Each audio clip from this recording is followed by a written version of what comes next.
عشق کرو حتیٰ کہ وہ تمہیں مار ڈالے۔ ویسے بھی جلدی یا بدیر ہر چیزیں ہی جان لیوا ہوتی ہیں، تاہم محبوب کے ہاتھوں مرنا باعث اعزاز ہے۔ میری سمجھ سے یہ چیز بالکل برابر ہے کہ عورت سے عشق جڑانے سے پہلے تمام پہلو سوچ کر ایک اسکیم بنانے کی کیا ضرورت ہوتی ہے۔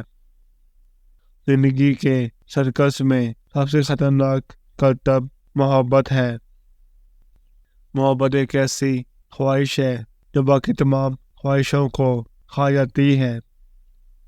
حسین عورت کا عمر سے کوئی تعلق نہیں ہوتا، وہ عمر کے کسی بھی حصے میں ہو حسین رہتی ہے۔ بنو کلیسا کہتی ہے کہ جب کوئی اچھا لگتا ہے تو اس کا برا بھی اچھا لگتا ہے۔ محبت اندھی نہیں بلکہ فراغ دل ہوتی ہے، عیب دیکھتی ہے مگر نظر انداز کر دیتی ہے۔ آپ کی آنکھوں کے نیچے سیاہی صرف آپ کی خفیہ رائیوں کا رنگ ہے جو آپ خود سے ڈر رہے ہوتے ہیں۔ غلطی کو پکڑ لینا اور خوبی کو بلا لینا محبت کا شیوا نہیں۔ محبت کا دامن اتنا وسیع تو ہونا چاہیے کہ محبوب کی کسی خامی کو پا سکے۔ ہماری پہلی شناخت ہمارا کردار ہے، عقائد نہیں۔ جب آپ مسلسل کل ذہن لوگوں کو اور ان کی سپٹے نظریات میں وقت گزارتے رہتے ہیں تو آپ پر ان کا رنگ چڑھنے لگ جاتا ہے۔ کوشش کریں، سفر کریں، نئے لوگوں سے ملیں، کتابیں پڑھیں تاکہ آپ کو مختلف تہذیب، روایات اور اصولوں کا پتہ چل سکے۔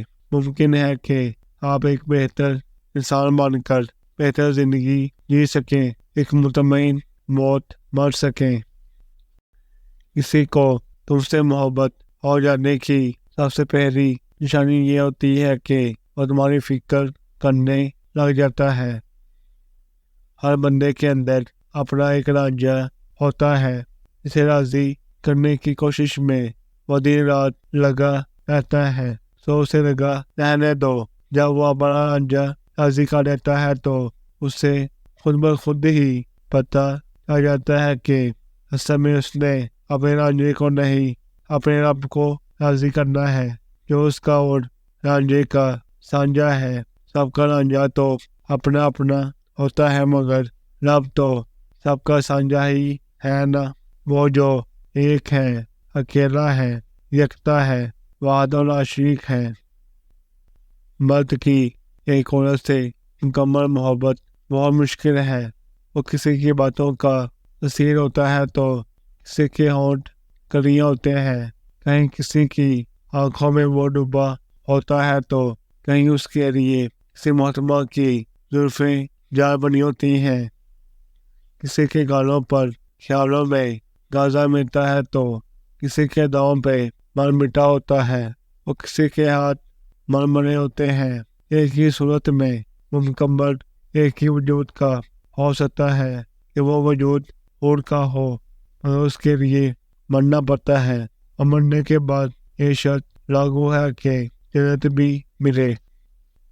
حکیم لقمان سے پوچھا گیا کہ کسی انسان کی زندگی میں کبھی موت سے تعلق بھی کوئی لمحہ آ سکتا ہے؟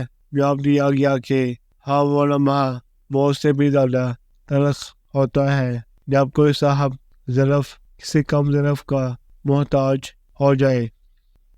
شاید زندگی ہمیں اپنے گھر بلا کر مہمان نوازی کرنا بھول گئی۔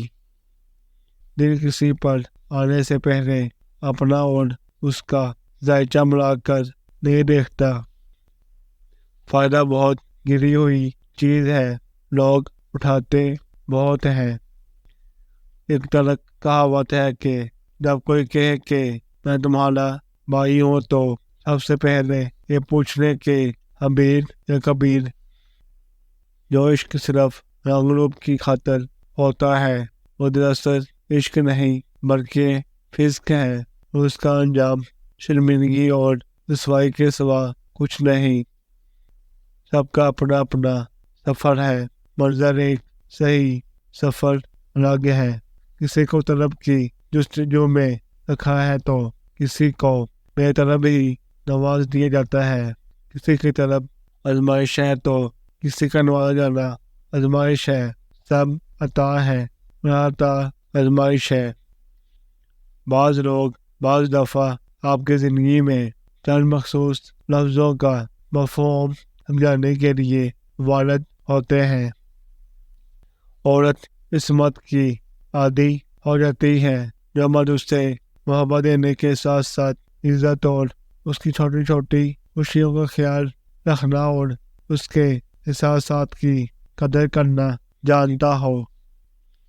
غریبی بانٹ دیتی ہے ذہانت، کچی بستی میں کبھی پختہ مکانوں میں سمجھداری نہیں رہتی۔ غم غربت جس کے نکاح میں آیا، انہیں رشتوں نے اسے طلاق دی۔